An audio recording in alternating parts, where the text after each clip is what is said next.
Welcome into Locky Top Sports, guys. Andrew, Naveen, man, what a wild week it's been since our last episode.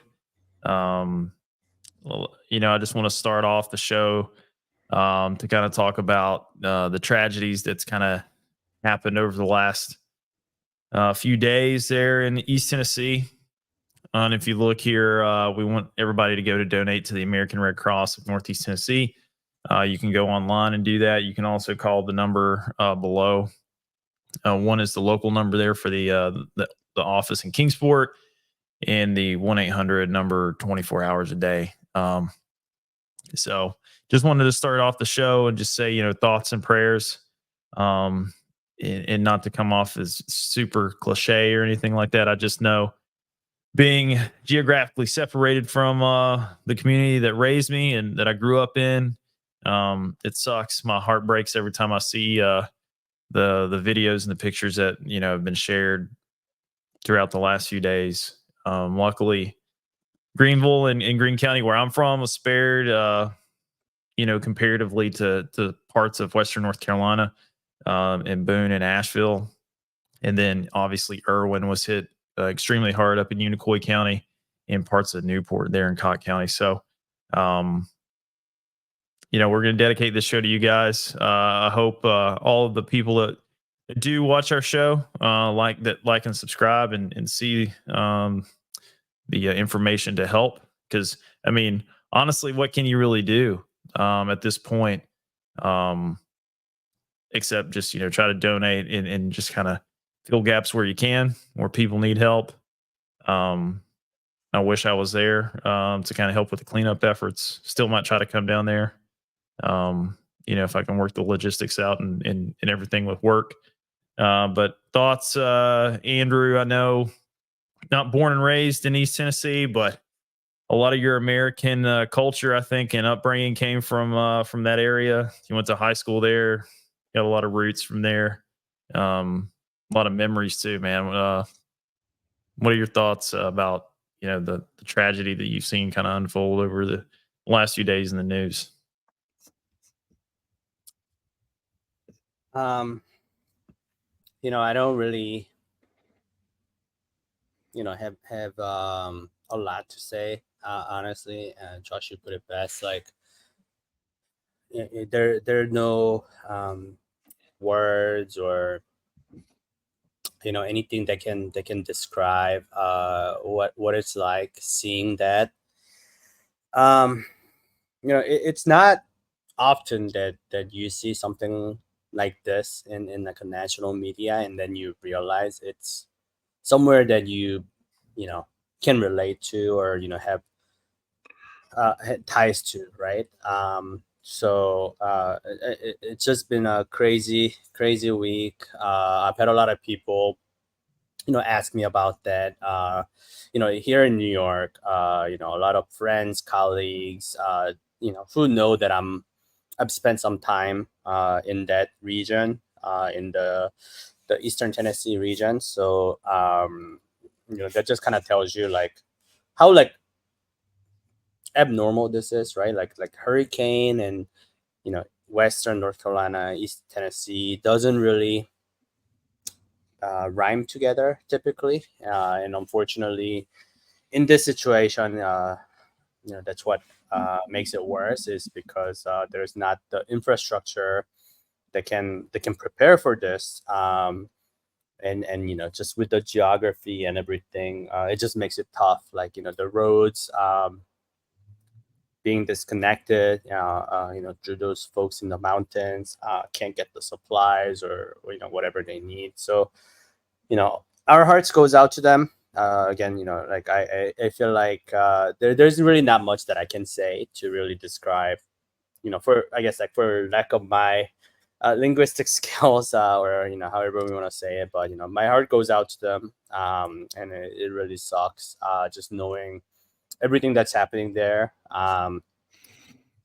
It's really unfortunate, and again, like, we'll, as with anything, this shall too pass, but just a very unfortunate situation. So to anyone that's listening out there, we stand with you. And Josh and Naveen, had the brilliant idea of bringing this to everyone's awareness. So if you guys see the little banner scrolling down at the bottom, that is the number you can call to donate to to the effort, to the Red Cross of the Northeast Tennessee. So we do ask politely, that you help out as much as you can, within means. But yeah, just heart goes out to them. Yeah, it's very, very sobering. I appreciate that, Andrew. But again, a lot of very sobering, very somber, and just undertones. I guess kind of to open the show. Unfortunately, because of all the tragedy that we've seen kind of unfold and play out.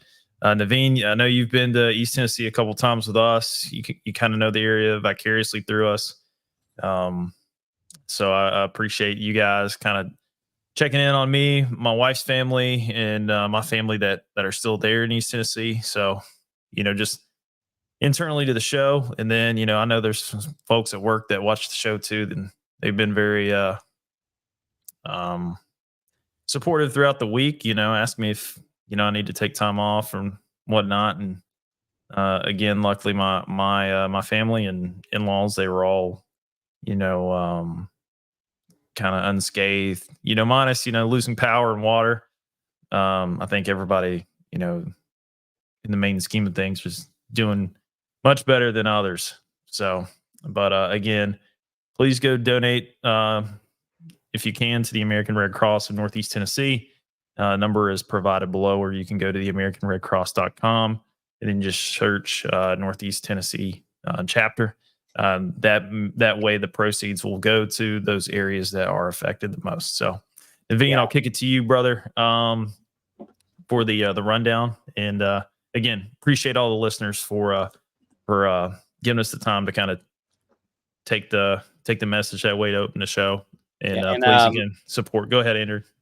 And I'll just add one more thing before we go back to our normal agenda. We've seen a lot of these social media driven fundraising efforts by a lot of different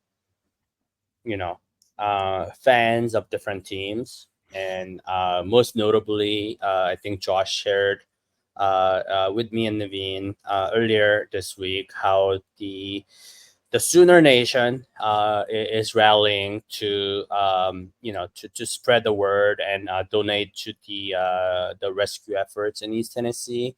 In response to the Tennessee fan, sort of fundraising to donate to Oklahoma Children's Hospital and such. And I've seen just across different fan bases, and I'm not trying to sort of categorize these humanitarian efforts by state borders or the fandom of the different teams that you support, but we've definitely seen a lot of those movements like, hey, like, fuck Tennessee fans, but hey, like, let's help these out in need and things like that. I've seen a lot of those posts from Kentucky fans, Bama fans, whatever you want to call them. I mean, the SEC community's kind of rallied. Yeah, I mean, and you see that going around social media, and yeah, I'm really glad you brought that up, Andrew. And I just wanted to mention that. Yeah, very much a class act on Oklahoma's part. I know that we mentioned a lot in last week's show, just how accommodating and nice. They're probably the nicest fans we've come across, especially going to a road game.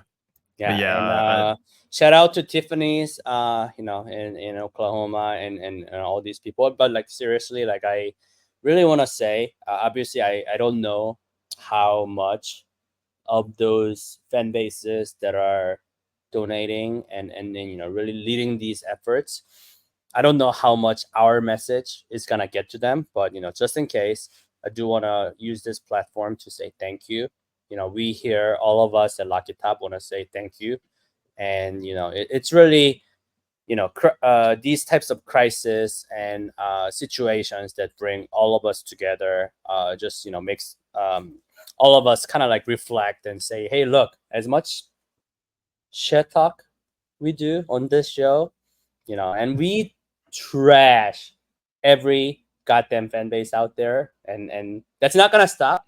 But again, under circumstances like this, we're all humans and we have empathy for each other, and it's just great to see that. And I just wanted to shout out to those that are helping out. So thank you guys. And now to you, Naveen. Yep. So for the rest of the episode, we're going to be talking a little bit more about Tennessee's upcoming games versus Arkansas and beyond. We'll recap Bama versus Georgia. We'll talk about week 5 winners and losers and recap our betting records for last week. And then we'll give you some of our best bets for the week. And going forward, we will also touch a little bit of NFL before we wrap up. I just want to make a point on the hurricane and the efforts. Like, please do whatever you can to help out. Be of all, right? We're a bunch of volunteers here. Continue that spirit as much as you can. If you can't donate money, donate your time, donate your house. Do whatever you can to help do whatever you can to help the community out. Because we're all sports fans. Yeah. And we're all here together. Hurricane is a specifically SEC kind of ACC affecting natural disaster, so we got to all band together here. All right, yeah. So again, like not to set the tone or to get into too much of that. We just wanted to make sure that we dedicate a significant amount of portion to send our prayers and thoughts. That being said, let's get back to business, Naveen. And I'm sure there are some of our viewers and listeners that are excited to hear how we've done, and certainly I feel like every time that you post guarantees or apologies, public apologies, it usually works. So we'll get to that when we get through the record session. This starts going up. Right? Yeah. This thing right here. But again, back to the normal programming now. So Rocket Top rundowns, Naveen. Tell me. All right. So not to look ahead to Alabama or Florida, week by week. First off, we're going to Arkansas. Another night game. Another 7 p.m. kick. All the curse words, night game. And I understand why. Because, as CBS no longer holds the rights and all that, as our viewers are familiar, ESPN and ABC want to put the primetime bangers at 7 o'clock, not the 3:30 slot that CBS. Mickey Mouse loves the Vols, man. Mickey Mouse loves the Vols. So what are your thoughts on that? First of all, are we ever going to play another like a noon game or 3:30 game rest of the season? Until we get to Vandy, of course. Not with Nico. Vandy is probably going to be a noon game. Not with Nico as quarterback. So we'll say if you sign primetime 5-star guys, you stop playing at noon, unless you're playing like Akron or Kent State or whatever it is. And even that game was that. Those were night games, though. Yeah, that's the crazy part. That's the crazy part. People want to see it. It's highlight TV. It's a good way to end the night. I think that for the most part, I don't. What you said was exactly right. I don't want to overlook Arkansas because they're a little bit tricky. They have a decently quarterback, decently talented quarterback that used to play at Boise State. Covered a lot of spreads for me, Taylor Green. So I want to say that we should not be overlooking that. And he'll be a little bit more similar to Oklahoma's QB in the second half, Hawkins. Okay. Than anything else we've seen. So big QB, fast guy, great in NCAA type of player. So don't want to overlook that. We'll be counting on our defense to show up again because it's not going to be as easy as everybody thinks. Josh, I do want to get to SEC games always tough, right? Like Josh always emphasizes road games in the SEC, very, very effing GD tough. Yep.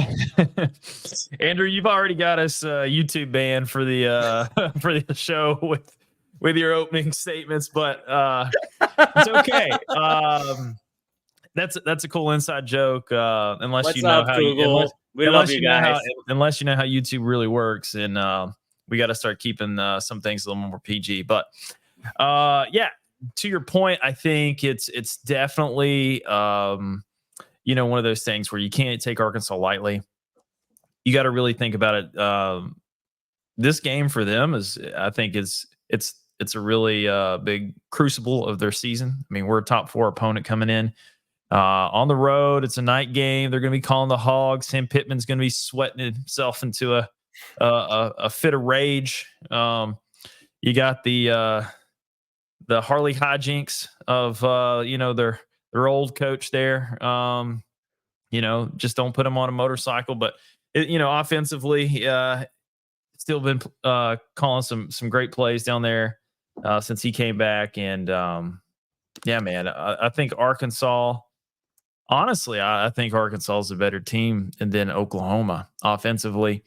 And there were times that we struggled with Arkansas there, or excuse me, Oklahoma there at the end of the fourth quarter. So I don't know how much of that was just like, we had felt like we had done enough to win. And we were kind of just, trying to get through the rest of that game.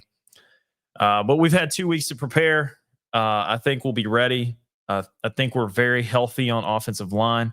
I saw Josh Heupel talk about Campbell and Hurd on the offensive line coming back. So no concerns with those injuries still lingering. They will be ready to go and ready to play, and we'll travel to Arkansas.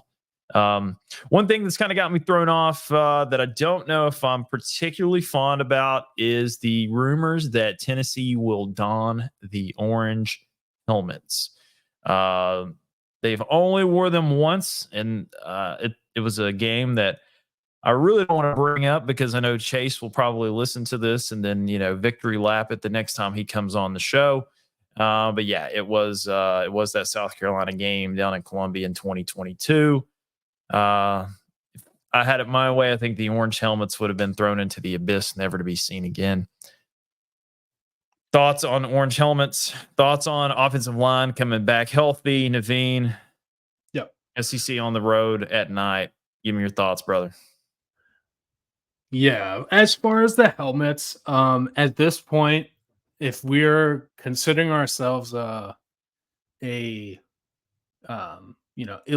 playoff perennial powerhouse, we got to stop wearing Wear what we want. Wear what we we got to wear want. whatever we want, whenever we want. It's my if you battered have- ball syndrome, man. I'm sorry. But it also calls into the question like confidence in the team, confidence ignoring superstition and trends. So that's good. That's good to see. Like we don't give a f what happens here. Here's the thing about that though. I think there's still a little hangover in, I don't want to say it out loud, but the Joe Milton tax. If we would have went not 8-4 last year and kind of went back to like a mediocre football team, if we would have started off last year and did what we had to do, go 9-3, go 10-2, like we should have, probably wouldn't have the battered ball syndrome that I have, and still many others out there have when it comes to superstitions. Yeah, I will say that we can't underestimate on the road. You saw Kentucky almost beat Georgia this year. You saw Georgia almost beat Alabama. So you saw a bunch of different stuff happening. What a game that was. We'll get to that a little bit later. We'll get to that a little bit later, but I do want to say that we're now entering prime time of the season. After Arkansas, we got Florida, Bama. We got a bunch of other stuff going on. We got to lock in. It's great to have the offensive line in a state where it's, everybody's healthy. And then, this is where we find out a little bit more about Nico. Like, how does he handle bigger time adversity, bigger time rivalries? And I personally think he's ready for it. I don't think it'll phase him as much. But Andy, what are your thoughts on that aspect? Like, do you think this stretch of the season is a test for Nico? Well, I think most of our viewers and listeners could probably guess what I'm gonna say here. And that is that, me being a very, Asian and all, mathematical, statistical, probabilities oriented guy, that when I look at some curse like this, the first thing I think of is, well, is it really the curse or are we just ass? And I think a lot of times we've just been ass. Like, we were not ass in 22 though. We weren't ass. Stallions. if you're referring to the South Carolina game, That's we played like ass that game. We also had the Connor we were kind of ass that game. I'm sorry, we were, but also, there's a lot of conspiracy that goes with it, right? Like the whole Connor Stallions, and I finally finished the documentary last week, by the way. Anyways, all that aside, it's like saying like, oh, Tennessee never won games where Peyton Manning was in attendance. Oh shit! Well, until came to the big games. Until Alabama 22, there was some truth to that. Well, and it's because all the games that Peyton attended were like against Florida, Georgia, and Alabama, and those were all like high stakes games that objectively we were not a better team than those teams. Like, and again, go back to like, let's say 2022, right? Like, okay, we lost to Georgia and that was kind of expected. South Carolina was for who? I didn't expect that. Against Georgia in 2022. In Georgia, come on. Going into the season, maybe. But once we got shit rolling, nah, bro. I mean, who went and stood in the damn rain and watched that shit by himself? Right. And there's a reason. This guy did. And there's a reason. I had full faith and confidence. I had bought in. I drank the Kool-Aid. Right. And there's a reason why this Kool-Aid drinking podcast host, is the SEC Network officially anointed, diehard fan, right? All right. And we're not easy with all the accolades. And again, like let's just think about this for a second. Like all those jinx and whatnot, sure. Hey, like look, even going into LSU, we were worried, like, oh, Josh Halpos, road record is not good, Halpos and proven on the road, whatever. But when we had objectively better team than they did, we won. Same goes for Oklahoma, right? And I think like it's not that I worry that some jinx is gonna ruin us, but to go back to Josh's point, that he makes almost every week, and it is true. He does it for a reason, because winning on the road in the SEC is tough, and we've been to a lot of road games, right? It is very tough. Ask Ole Miss. Ole Miss knows about it. They thought they were going to roll the damn ball out there last week and just roll over Kentucky. And we do too, right? We thought we were going to go to South Carolina and kick their ass. Yes. And they did too. So, and that's kind of like what happens, right? Like it's like I look at last year, and despite all the Joe Milton tax that we had, we're still paying it. We're still paying it. You tell me, okay, 8-4 Tennessee versus 10-2 Iowa. Guess what happens when you meet in the bowl game? Because if you're playing Northwestern, Illinois, Nebraska, Minnesota, guess what? You don't have to worry about it. Like road game, home game, night game, noon game, it doesn't matter. Look what we did to NC State in a neutral site.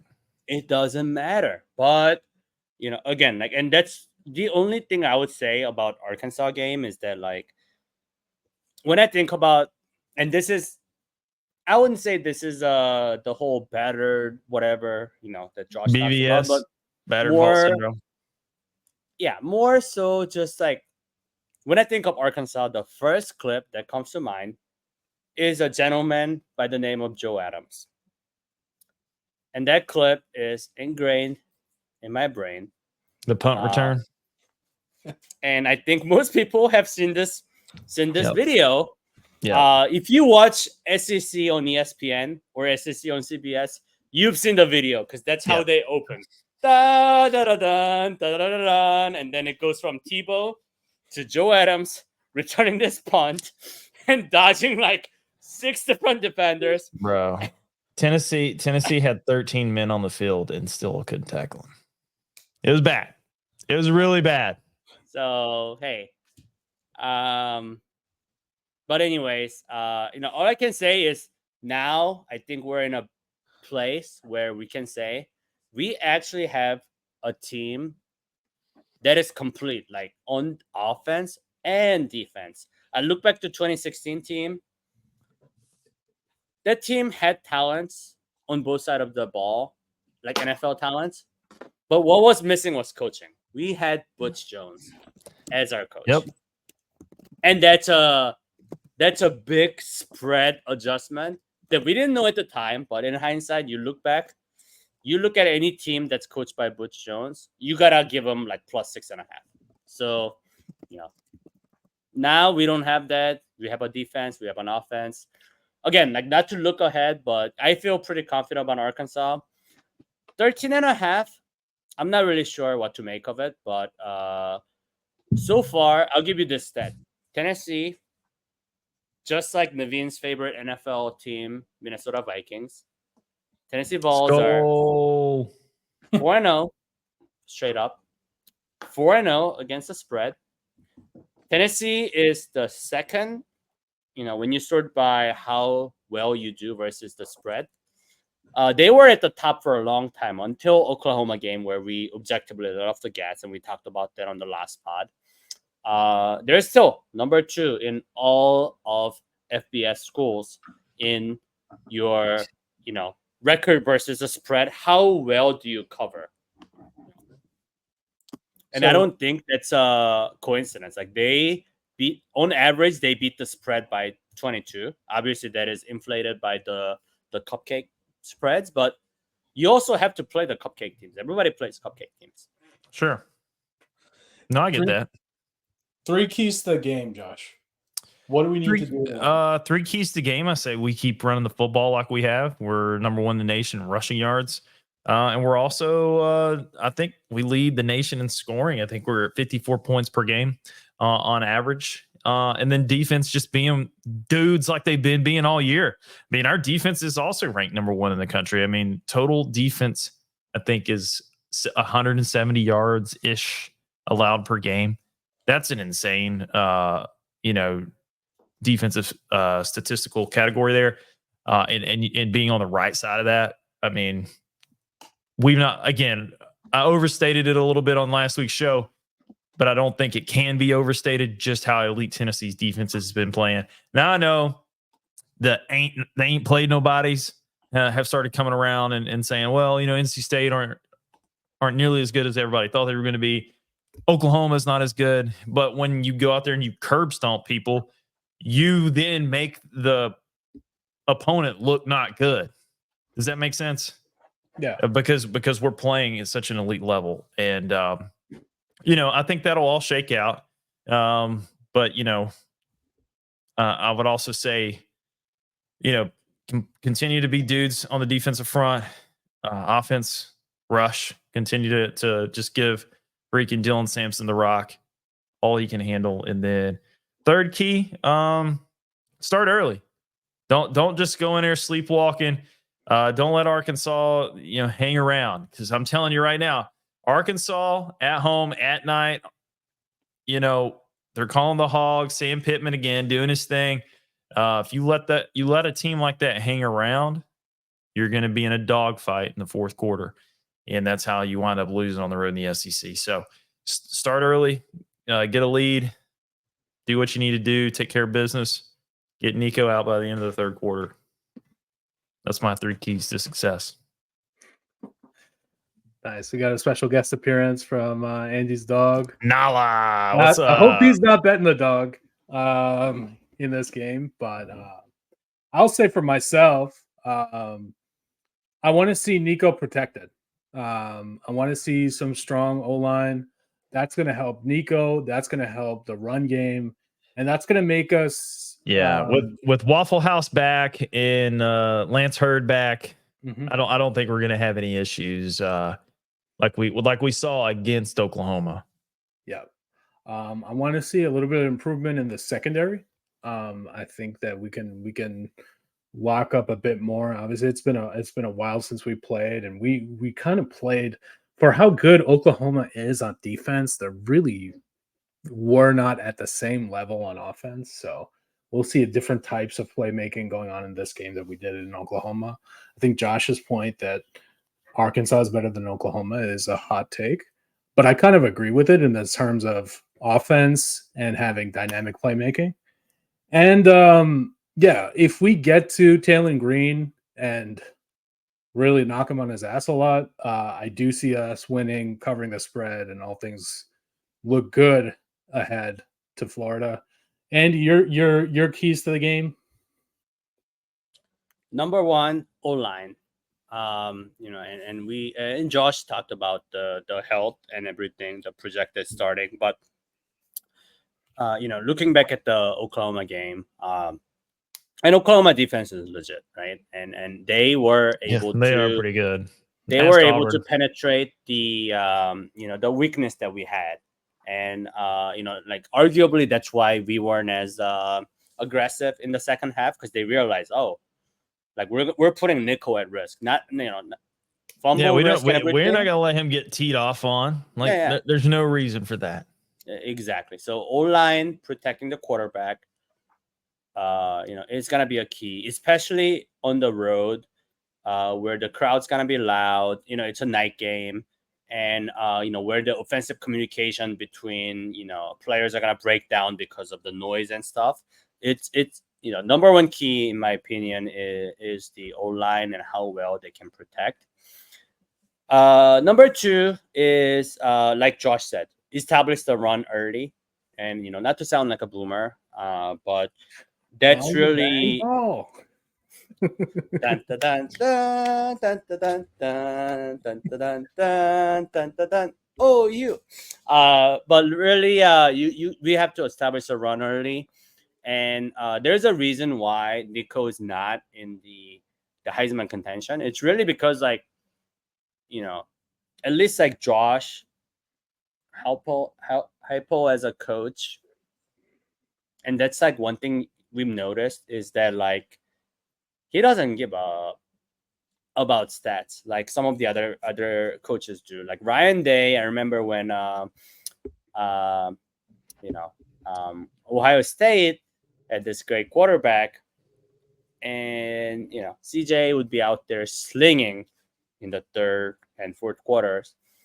We didn't see that from Tennessee or Nico against NC State, against Kent State, right? Or against UTC, even against Oklahoma. Like, I really think they could have went that way, but they don't care about that. Like, their objective is like, Win football games. We're gonna win Protect football the quarterback. games. Exactly. So to do that effectively on the road, and I do think we're gonna see a day where Nico just goes ape shit. And we kind of saw that against Iowa, right? Like he's gonna go. Remember, ape. guys? All right.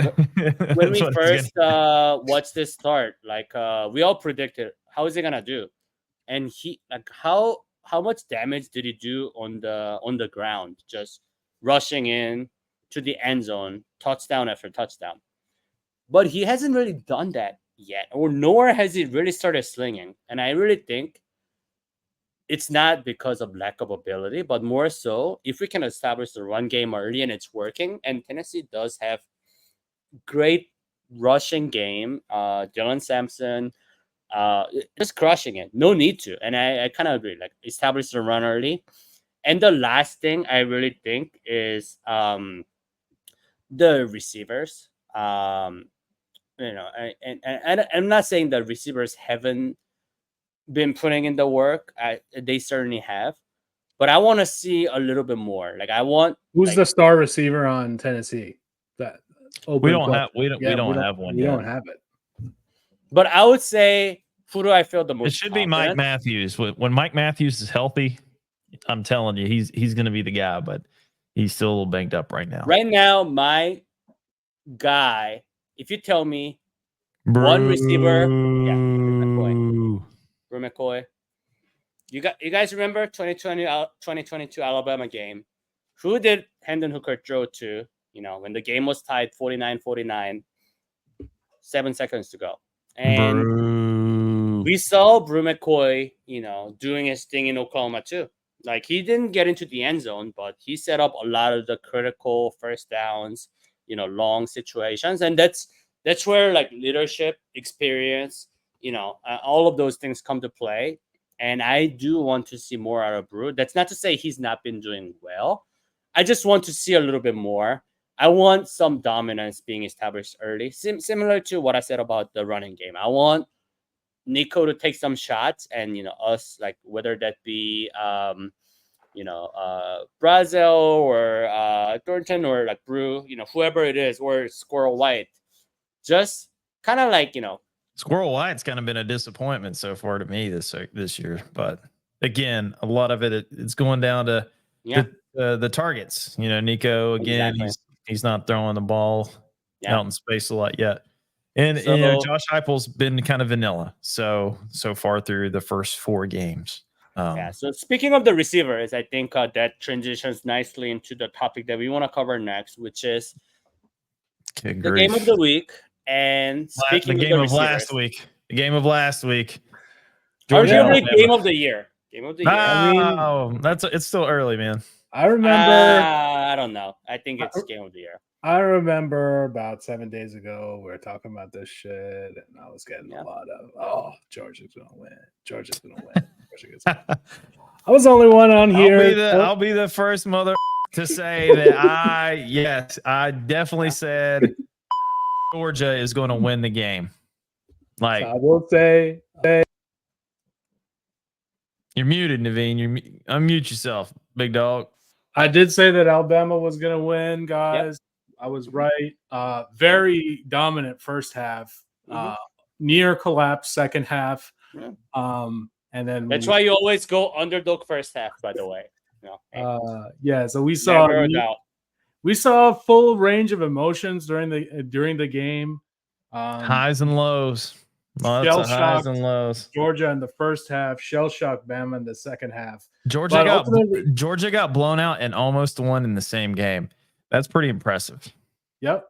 Tale of two halves, tale of two Kirby's, right? After the halftime adjustment, you saw what happened. They went from kind of like a zone look to a straight up man-to-man situation, and they got burned to end the game by Ryan Williams. I think that's what Andy was alluding to with his intro. 17-year-old phenom. Yeah, guy should be in high school, but he's cooking grown men on Georgia instead. Out there ballerina dancing, man. I hope to God. And that's something that we've got to talk about too for us, man. Our secondary hasn't been tested by any team we've played so far. Boys, in 3 weeks, that guy's coming into Knoxville. We're gonna see that shit live, I hope we ready. Can we put some bouncers at the stadium? Yo, this shit is 18 and over.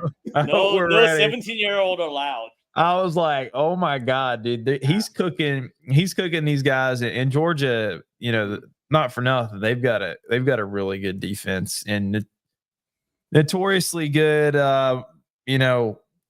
on their back end with their DBs. And just to see that guy just go out there and just cook.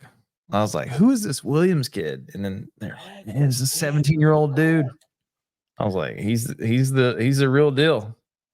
Yeah. So he seems like a game changer.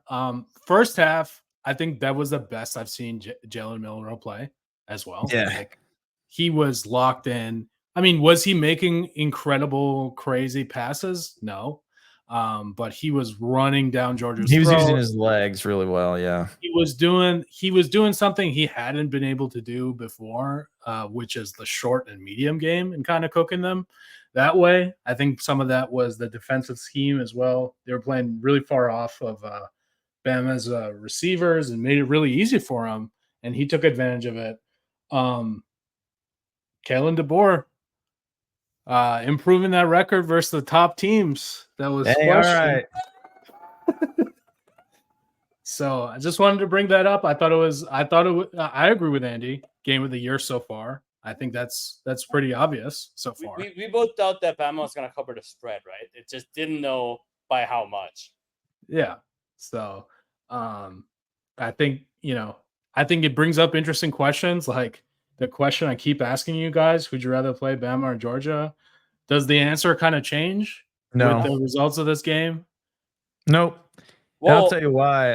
I just think that Jalen Milroe, he had a really good first half, and then we kind of saw who Jalen Milroe is in the second half. And I still think it's just one of those situations where I think Georgia kind of got in their own heads. And then you saw them kind of come back, take the lead there at the end, and then I don't know. I think they thought, well, we really have we've come back, we've done it.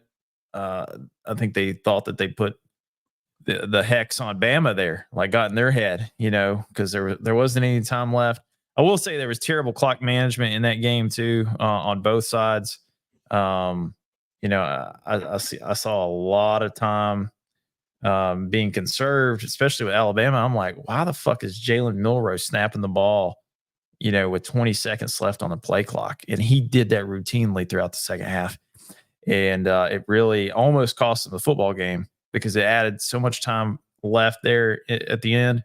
And they barely had that little bit over 2.5 minutes to come back and go down and score. But if it wasn't just a complete mental lapse on the DB, Georgia still wins that game. So I think it was a clash of titans, so to speak. But shit, man. You guys have been raking me over the coals about my BVS. I'm here to tell you, I'm ready for the fuck down party in Knoxville, baby, in 3 weeks. Let's go. Bring the tide to town, baby. I'm ready. I think our defense is elite. I think we have good quarterback play. We'll get those installs in, with our receivers. Offense will be humming. So I'm not concerned. Bring Mr. 17-year-old Ryan Williams on up to Knoxville and let him get a dose of 102,000. Andy, thoughts on that game? So to answer your first question, unfortunately, Tennessee doesn't have the luxury of picking and choosing which of Bama and Georgia we get to play. That's just called SEC scheduling. So we talked about Florida, we talked about Oklahoma, and we looked at their schedule. We're like, holy shit, like look at their schedule, how difficult. But then that's just like every other year for us, right? Like we had to play Team Tebow, Florida, and Georgia, and Nick Saban, Bama. We had to play Urban Meyer, Florida, Nick Saban, Alabama every year up to this point. So again, like Bama or Georgia, that's kind of like an oxymoronic question because we just play them every year. We always gonna play them. It don't matter. But that being said, this year, am I glad that the schedule came out the way it is, which means Bama at home, then later Georgia away? I say absolutely yes, because Nico's not like an experienced quarterback in the SEC that's had very like that's faced a lot of like a hostile crowd. Like Oklahoma was his like true first away game start, right? So in that sense, I think that's good for us. Secondly, just watching like Bama and Georgia, and Georgia, they pump out NFL talent every year, but just again, like looking at how they were in the last 2 years versus this year, and where Alabama is and everything. I'm actually glad that we play Bama at home and Georgia away, because I feel like that gives us like equal chances. Versus, I feel like if it was Bama away and Georgia home, I don't know. I don't know if I would feel as comfortable. That's just kind of like how I think about it. Now, as for like keys to the game, or like how do we think about how that's gonna play out? I would flip that sort of back on Kalen DeBoer and say when that team walks into Neyland Stadium, it's gonna be the first time they really face anything worth of them, right? Like at home, Bama at home, incredible atmosphere, right? Like we saw that on TV. Also, like his play calling in the second half kind of reminded me of Butch Jones' play calling when we were up against Oklahoma in Conservative. 2015. Yeah. 17-0. Just to remind you guys, right? 17-0. And that 17-0 was with our first score being a fumble on their like 5-yard line, and we tried 3 times and we settled with a field goal, and that's how we got to 17-0. I really think we should have just went for it because it's a free roll, but whatever. And then we ended up losing that game because when you play this game, you cannot play thinking, oh, let's just control the clock, let's play not to lose. You have to play to win, and that is something I noticed with this Alabama team and the conservative play calling. Got to keep your foot on their throat. Yeah, and like the best That's what my defense quarterback is says. offense. You know, hey, look at Golden State Warriors, right? Like Golden State Warriors, are they the best defensive team of all time? That pains Naveen to hear that. I could just see the look on his face. Golden State. No, we're not. No, we're not. Can't believe we talk about NBA. But it's the most relatable example of all sports. Sure. You know? If you have Steph Curry out there bombing, 30, 35 points a night, and you're scoring 140, it doesn't matter how many points you give up.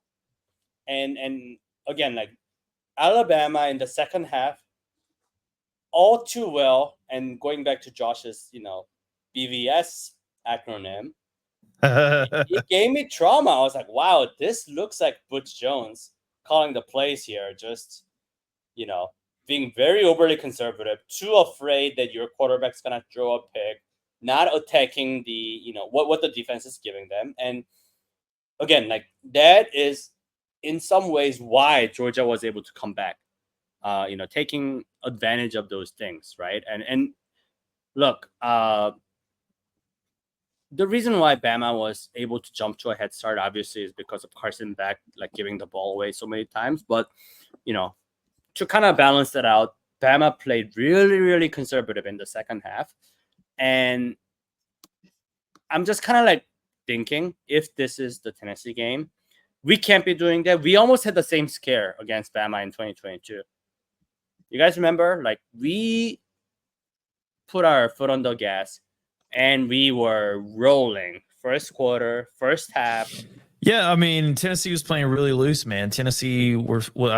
Realistically, Tennessee was playing with house money, man. We had nothing to lose going into that game. We just come off the road, just curb stomping Baton Rouge, LSU and Baton Rouge. And, we know how all that eventually shook out. But, obviously different teams, different year. I am excited that, we do get to play Alabama at home this year. I'm glad that's the game that we picked for Roman's bachelor party. And do we rush the field?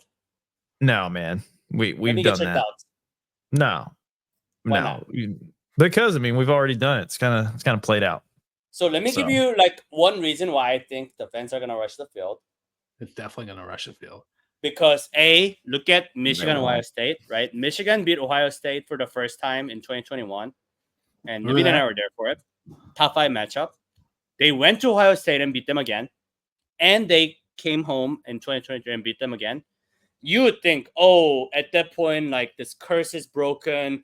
Oh, we're not gonna act like that. Whatever you want to say, the fans still, when the clock hit 0, it's like boom, they rush the field. Yeah, Nick Saban's not at Alabama anymore. Right. Kind of got the monkey off the back. Neither was Urban Meyer, right? But then one stat that I want to bring your attention to is Tennessee's record versus number 1 team in the country.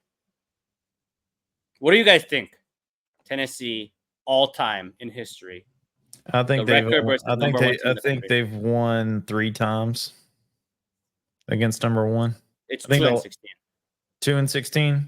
It's bad. Okay, I knew it was close. I think the last time Tennessee beat number 1 was in 1985 against Auburn.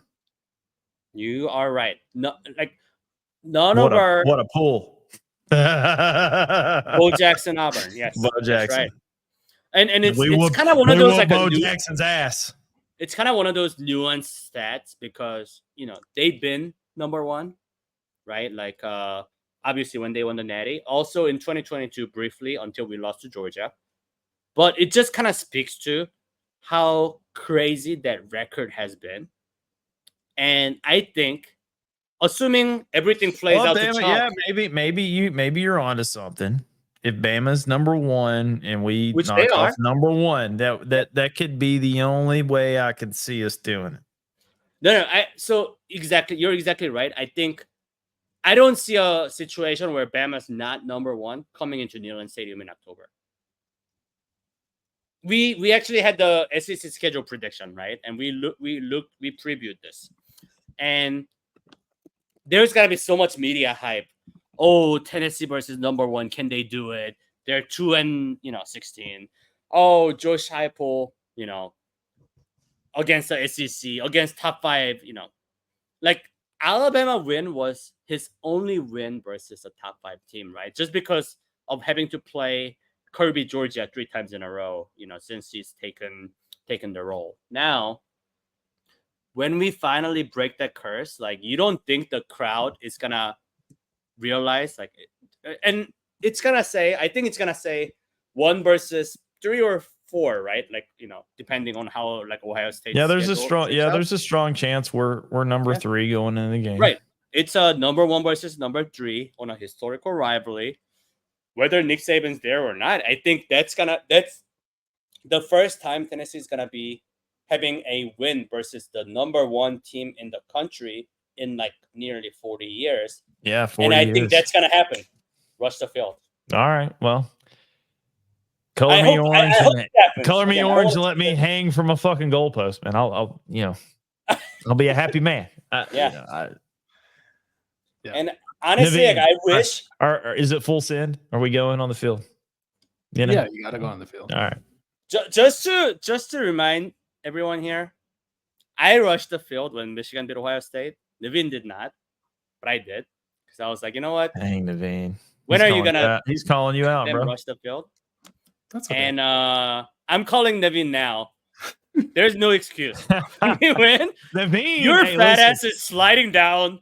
You're rolling down. Like it could become a avalanche. I don't care. It's gonna roll down on the field one way or another. Catching strays. Yeah. We don't body shame here, Andrew, on this show. It's not a body shame. Going back, there might be a chance. Hopefully, there's not.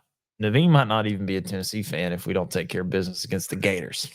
All right, so that's important. We got to be Florida first. Important. You're right. We got to be Florida first. So let's not get out ahead of our skis here. Let's not count our chickens before they hatch. Any idiom we want to kind of bring up. And even before we get to the Gators, we gotta take care of the whole hog barbecue. That's right. Nameless, faceless opponent. 1-0 each week. Naveen, let's go ahead and recap week 5. Yep. Okay. Before we get into Lane Kiffin and him losing versus Kentucky versus the Wildcats, we'll do a little bit of our schedule, our betting recap. Andy continues to be leader in the clubhouse, 4-1, 75% overall. He won with Army, Oklahoma, Boise State, Nebraska. Fight for the right. Only one that didn't cover was Stanford. Josh went 3-4. So what is that? 42%. Yeah, down bad. I'm turning into Roman Jr. here. So he had Texas, Georgia, Ole Miss, and Duke, which lost, but he had Illinois. But the crazy part is Duke won by a point. They didn't cover. So, let's put some things in context. We saw the Georgia-Alabama game, so, and then Penn State. What happened to Penn State? Penn State? I won that cover, didn't I? I think you had Notre Dame and JMU. That's what I did have JMU, but I did have Penn State also not covering their 17.5 point spread. Yeah. Oh, Illinois, 3-4. That's right. So, James Franklin, you bastard. I came, I saw, I conquered. I caught you finally. You are not a great team. Yep. You're a very mediocre team because great teams cover. You don't. And if you don't like that, put that in your pipe and smoke it. Yeah. Well, I will tell you guys, good cappers might give you a pick that wins, but great cappers will give you picks that cover. And by that definition, going 4-1. So please do follow me, follow my picks, and going with again. And that's not to like knock on Josh, because Josh for the season is betting 60%. above like 60%, right? Like, what's the number? Yeah, 60. it's like 60. Yeah, so that is really good. Lock it up as a whole is 139, 116. And that I think we're hovering around 55%. Again, like when you do these things for so long, like there's a reason why statistics is a thing. There's a reason why law of averages and the whole standard deviation thing actually works. So I think it's actually incredible that we're staying above that. Because most sports bettors in their lifetime go like anywhere between 45 and 50%. Most of them do. So, it's incredible that our picks that we're giving you with confidence is staying above 50, never mind 55%, because that's the profitable zone. So that being said, I also want to highlight that every time I make Naveen do an public apology, Naveen goes above 50%. So Congratulations, Naveen. you guys knew. Thank you. You guys knew. You knew what was coming.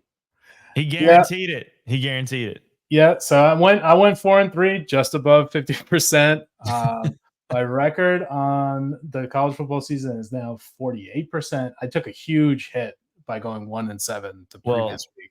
You could be Roman and be 4%. So Roman is 36%. But I lost Miami. They should have lost that game. I think that was a touchdown. Yeah, I do too. How do you reverse that? Yeah, How do you reverse that, man? Like Texas was minus 37.5. They lost. Oregon lost against the spread as well, 25.5. Which one did you win? Which one? What was your biggest confident bet, and walk us through your thought process for the bettors. So this past week I was very confident with two things, and that was, other than Alabama, I told you guys about Alabama. Yeah. But I was very confident with Oklahoma, and I was very confident with BYU. Yeah. BYU was a really good pick. Oklahoma came down to the sweating pick six last minute, but Yep. Both got there. I didn't think. But then again, SEC road games are tough, right? That's we say that for a reason. Yeah, I saw how BYU has been performing all year, and oftentimes they're dogs versus these teams, and I don't think they should be. Like, I was a big BYU backer in the basketball season, but they're taking that success and transferring it over to football now. Feel really good about them. Oklahoma, they're playing Auburn, and I think Auburn, their biggest problem is QB, and that's why I made a very confident bet on them. Right. It's really a bet on Oklahoma's defense, and that came and the through. QB also, right? Because you would have not picked Oklahoma if Arnold, Jackson Arnold was a starting QB again. Right. I like Hawkins. I don't really believe that Arnold is as good as he's supposed to be. Mm-hmm. So those were my confident picks, and of course, like Bama plus 2.5. That was a massive lock in the first half, and then I was sweating my ass off in the second half.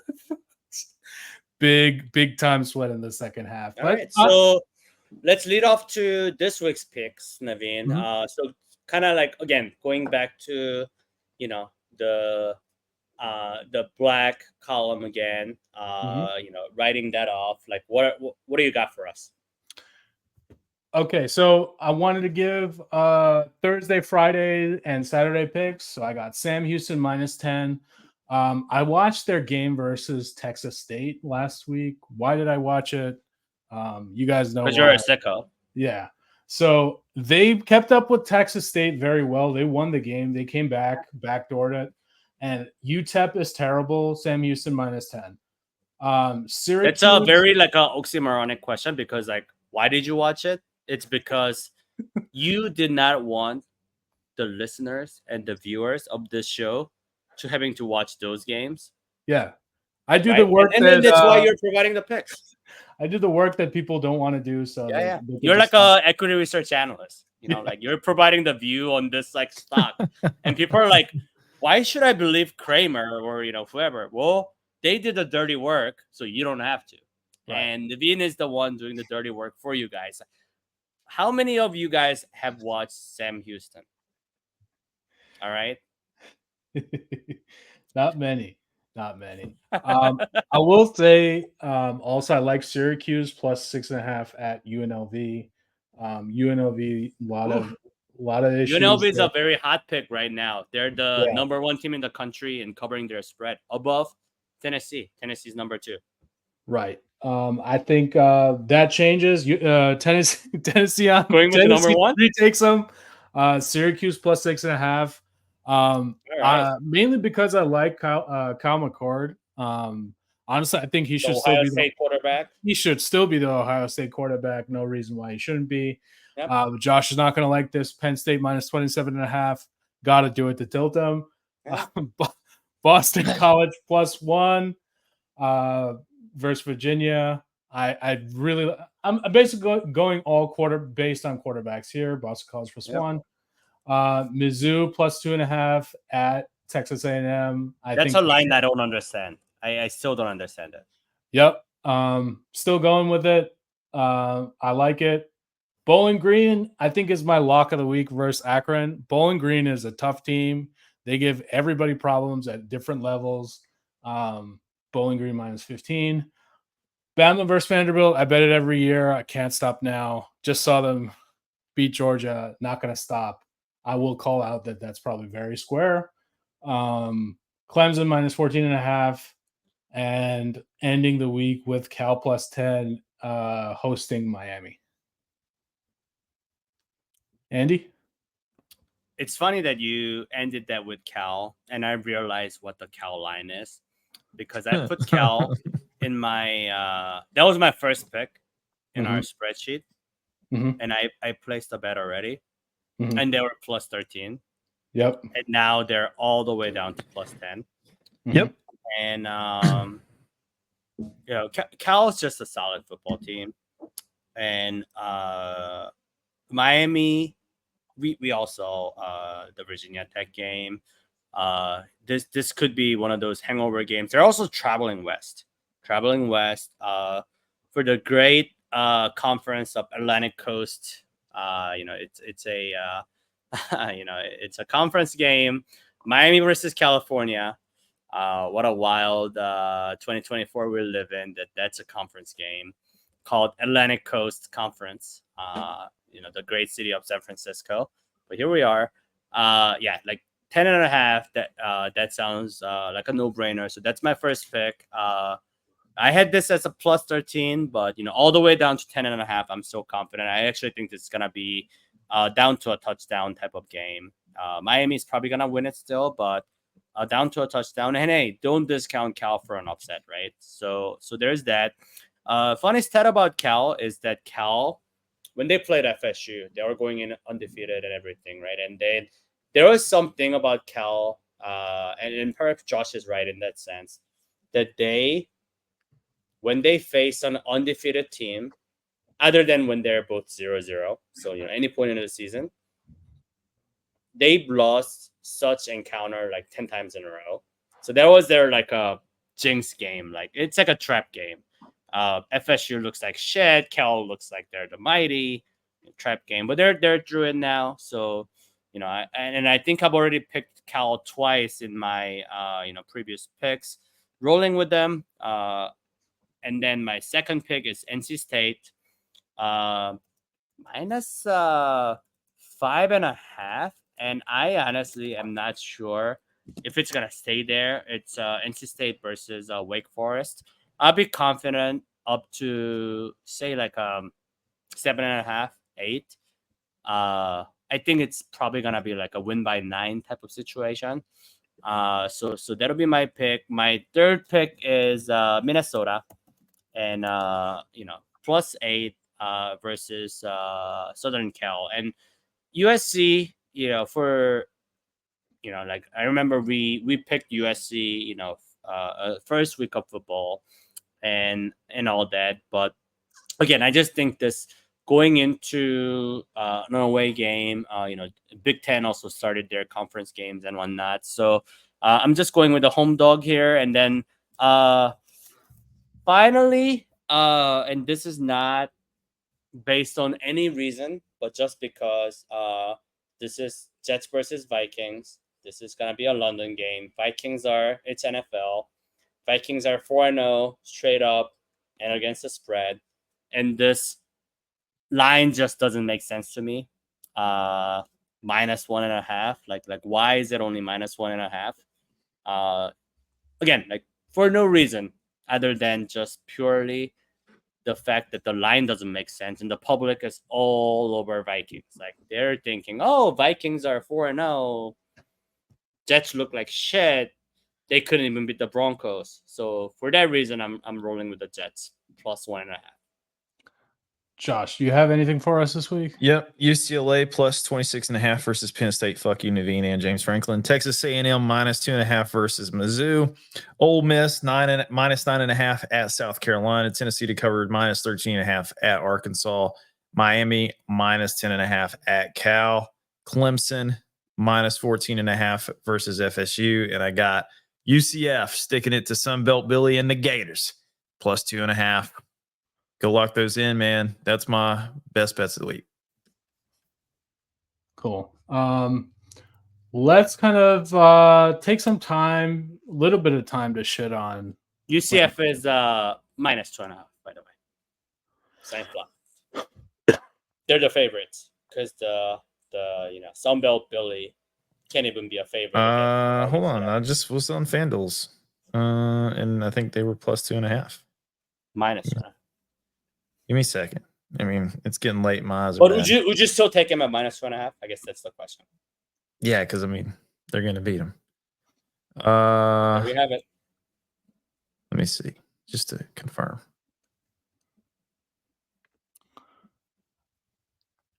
Andy, what were your thoughts on Kentucky? Yeah, UCF -2.5. My bad, Andy. You're right. On Kentucky beating Ole Miss. Yeah. So their defense is actually pretty solid.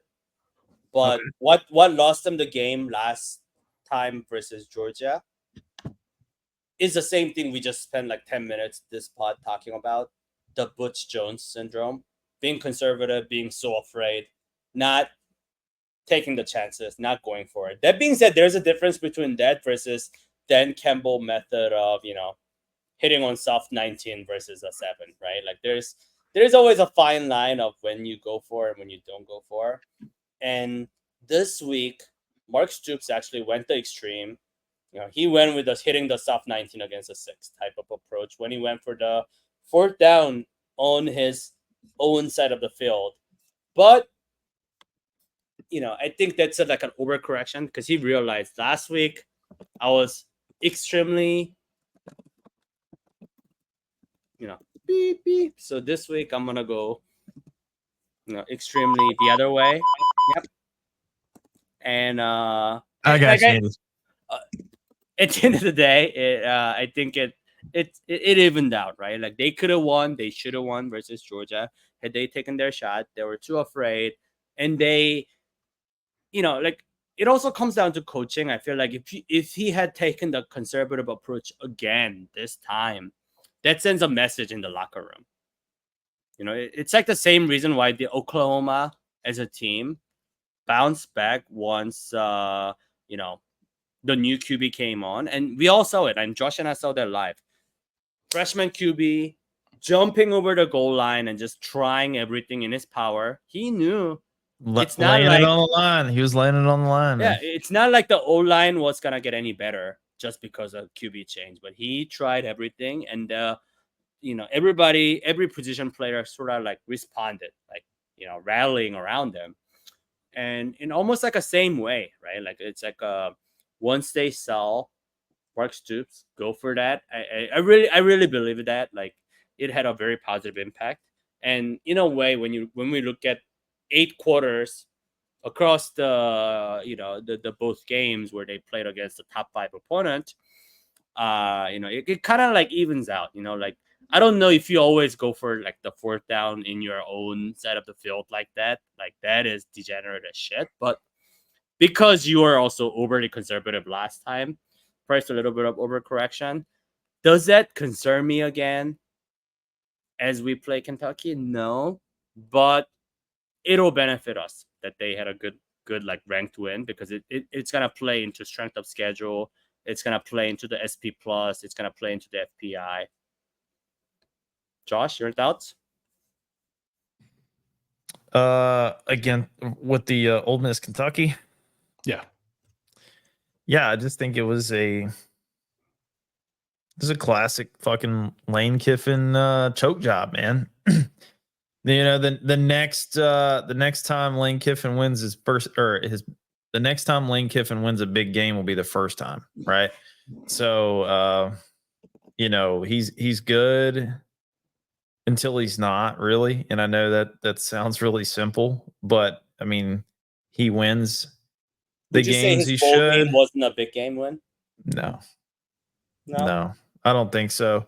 And plus, it's just like, what has he done? I mean, Ole Miss, I mean, they have a lot of talent. I think that there are opportunities there for him to be successful. But everywhere he's been, that's kind of been his Achilles heel. He'll always lose one or two games that he has no business losing. And for that, I'm forever grateful that he did decide to leave us in the middle of the night and go to LA for his dream job. And it's been an absolute nightmare ever since. Lost his wife, his dream job. And, hate to see it, but we came out on the good end of that. We had to go through it a little bit with 3 bad hires there after him, but I think we found our guy in Josh Heupel. So, but I think that's gonna cut it for me and the guys tonight. Great show, great recap of everything this week so far. Man, Tennessee, it's exciting time to be a Vol fan and watch this 2024 journey kind of play out. They're going on the road against Arkansas. It's going to be a hostile environment. They're going to be calling the Hogs, Sam Pittman, all that good stuff. Parting shots, Naveen, Andrew, for the group. Yep. Just want to end the show with again, prayers to those people in Tennessee. Do what you can to help a brother out. Do what you can to donate if you can. Contact people. Do whatever you can to help people out in this time of need. Another thing is, I'm back to winning. Hope to continue that into the future. Hope to provide you lots of value. We had a great episode last week. Lot more subscribers came in. Shout out to the new subscribers and the new eyes onto the channel here. Like, subscribe, continue to do that, and comment, guys. I can't stress comment. That way we know what you guys like, and we can do better or more of. So, yeah, go ahead, Naveen. I didn't want to butt in there, but thanks to you guys, and go Vols. Go Big Orange. Beat the Hogs.